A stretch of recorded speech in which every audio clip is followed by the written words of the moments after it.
We like to pretend intelligence is a shield, something rare, almost magical. If you have enough of it, life should become easier, smoother, more predictable. You should solve problems faster, make cleaner decisions, avoid obvious mistakes. You should know who you are early, where you're going, and how to get there before anyone even thinks to ask. That story sounds comforting. It's also wrong. It survives because we only hear from the winners, the ones who made it look effortless, the ones who turned intelligence into success and then told us it was always that simple. But that's not the full picture. Not even close.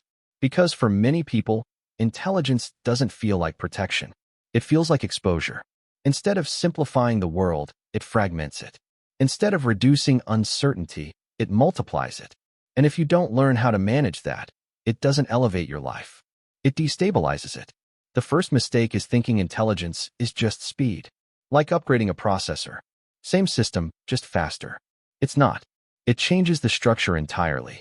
A highly active mind doesn't just process more, it processes differently. Thought stops being a tool you pick up when needed and becomes an engine that never shuts off. You don't decide to think. Thinking happens to you. A conversation ends, but not really. It continues later, in silence. You replay it, break it apart, reconstruct it. You examine tone, timing, intention. What was said, what wasn't said, what might have been meant but never expressed. Nothing stays simple. Every moment becomes material for analysis. And there's no closure. Because for every interpretation, there's another one. For every conclusion, a contradiction. Your mind doesn't settle, it branches. Possibility after possibility, all coexisting, all equally plausible. Then it turns forward. Before you act, you've already lived through multiple versions of what could happen. Different choices, different outcomes, different consequences. Entire futures simulated in advance. At first, it feels like power. You see risks early. You plan better. You anticipate. But there's a flaw hidden inside that advantage. The more futures you can imagine, the harder it becomes to choose one. Because choosing means collapsing all the others. It means letting possibilities die. And your mind isn't built for that. It wants to keep everything open, everything alive, everything considered. So you hesitate. Not because you're incapable, but because you can see too much. While the world rewards people who pick a path and commit, you're standing at the intersection, aware of every road, every outcome, every version of who you could become. And you're supposed to choose just one. At the same time, something else is happening. You're not just thinking, you're thinking about your thinking. Every idea is observed as it forms, evaluated as it develops, critiqued before it fully exists. One part of your mind generates, another watches, a third judges. At first, this feels like refinement, precision, a way to avoid mistakes. But over time, it starts to erode something important, confidence. Because when every thought is immediately questioned, nothing feels solid. Ideas don't get space to grow, they're cut down early. The part of you that creates becomes quieter, more cautious, less willing to risk being wrong. You become your own harshest critic. And eventually, the critic speaks louder than the creator. There's another layer most people never notice. In most minds, focus and imagination take turns. When you concentrate, distractions fade. When you daydream, focus relaxes. It's a rhythm, stable, predictable. But here, the boundary blurs. You focus on a task, and your mind keeps connecting things in the background. Ideas from unrelated areas link together. Patterns emerge where none were expected. One problem becomes part of a larger system, connected to everything else. You're never just doing one thing. You're always seeing beyond it. This creates insight, creativity, depth. It also creates pressure. Because your mind doesn't stop when the task ends. It doesn't quiet down on its own. It keeps going. And in a world filled with constant input, that becomes dangerous. Endless scrolling, constant stimulation. One thought interrupted by another before it finishes forming. You tell yourself you'll check something quickly. Minutes disappear. Then an hour. Not because you needed anything, but because you've forgotten how to pause. That's the real problem. Not the device. The reflex. The inability to sit in silence without reaching for something. So you try something different. Instead of filling every gap automatically, you choose what goes there. You take a few minutes. You breathe. Slowly, deliberately. You let your mind settle, not by force, but by giving it space. At first, nothing dramatic happens. But then something shifts. The noise reduces. The jumping slows. Thoughts stop colliding and start aligning. You feel grounded again, not because the world changed, but because your engagement with it did. 5 minutes can be enough. Not to fix everything, but to remind you that your mind doesn't need more input. It needs rest. Because without rest, the next layer becomes overwhelming. Emotion. A mind that processes deeply doesn't just understand more, it feels more. Empathy stops being a choice and becomes automatic. You notice subtle shifts others miss. Tone, expression, hesitation, inconsistencies between words and meaning. You build internal models of people the same way you analyze ideas. You understand them, and then you feel them. Their emotions don't stay external. They move into you. Without permission, without control. It's like walking into a room and hearing every conversation at once, not out loud, but inside your own head. This is emotional contagion, and it's exhausting. So you withdraw, not because you don't care, but because you care too much, too automatically, too intensely. Solitude becomes necessary, a way to reduce input, to recover. But others don't see that. They see distance, disinterest, detachment. They misunderstand the withdrawal as rejection. But it's survival, because you're carrying more than they can see. You can feel deeply and still feel drained. You can understand others and still feel overwhelmed by them. You can experience richness and overload at the same time. And what people notice is only the surface, the insight, the creativity, the depth. They don't see the cost of maintaining it. Then comes the social layer.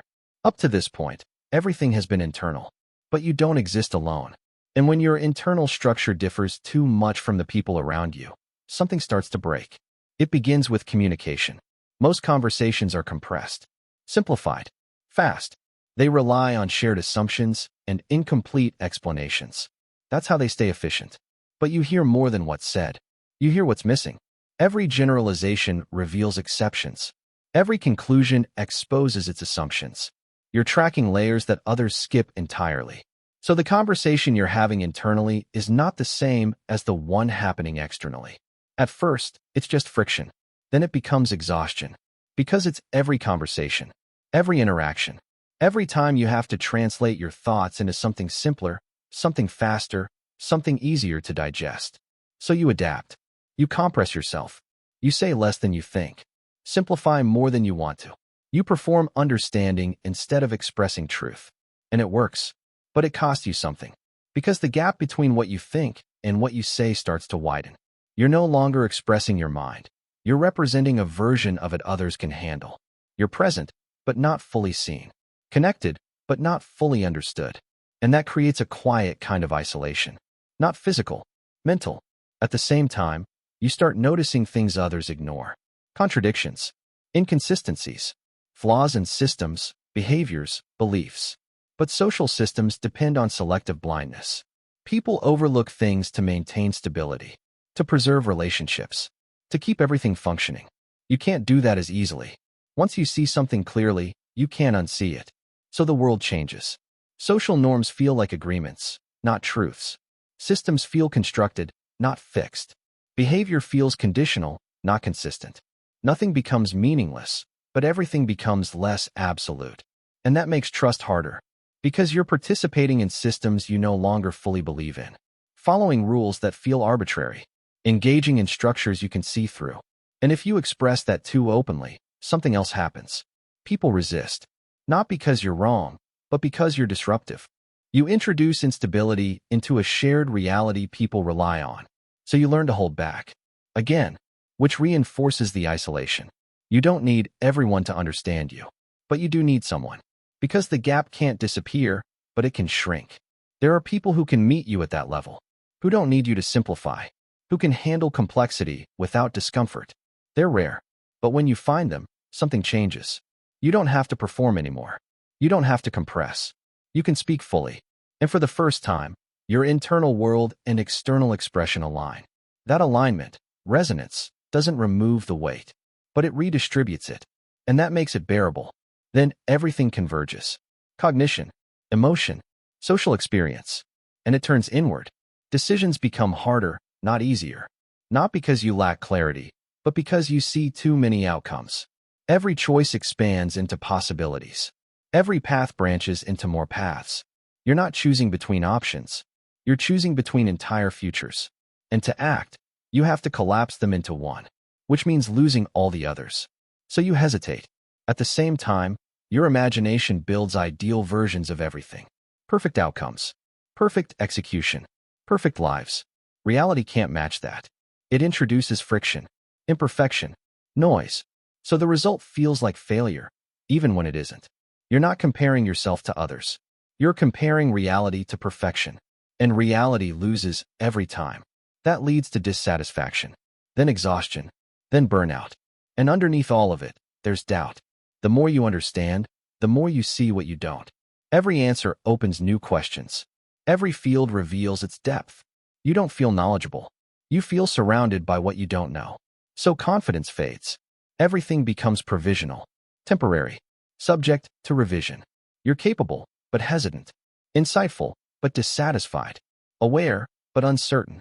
And then your mind goes further, beyond decisions, beyond performance, into existence itself. You start questioning meaning, not as a concept, but as a structure. Is it inherent or constructed? If it's constructed, by what mechanism? If it depends on perception, does it exist without it? These questions don't stay abstract. They affect how you live. Because once meaning becomes something you can analyze, it stops feeling automatic. Goals feel less obvious. Purpose feels less stable. You see the framework behind it. And that changes everything. The same happens with mortality. It stops being distant. It becomes a constant boundary. Every plan exists within it. Every action is shaped by it. You're not just aware that life ends. You're aware of how that ending defines everything before it. That weight accumulates. And eventually, it creates a gap between the scale of your thoughts and the scale of your daily life. You still have responsibilities, tasks, routines, but they feel disconnected from the questions you're carrying. You're living on two levels, the practical and the existential, and the distance between them grows. So what do? You adapt, not by simplifying your mind, but by structuring your life around it. You stop managing time and start managing energy. You recognize that your output isn't linear. It comes in bursts. Intensity, not consistency. So you create conditions for that intensity. You protect them.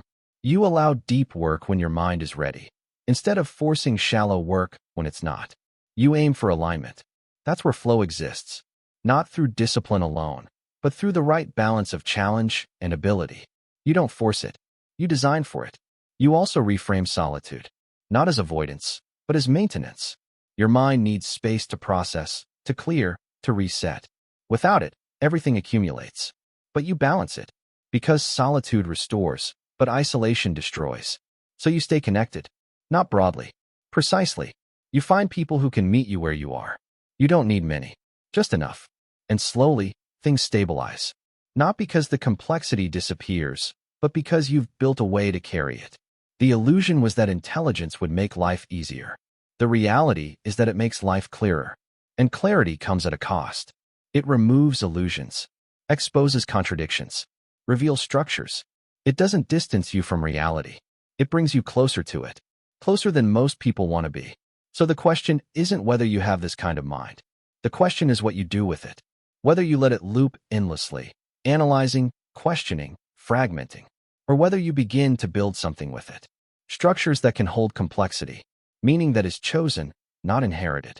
A way of living that doesn't deny what you see, but doesn't collapse under it either. Because there's no going back, only forward. And forward doesn't offer certainty. It offers honesty. And once you see that clearly, you don't get to unsee it.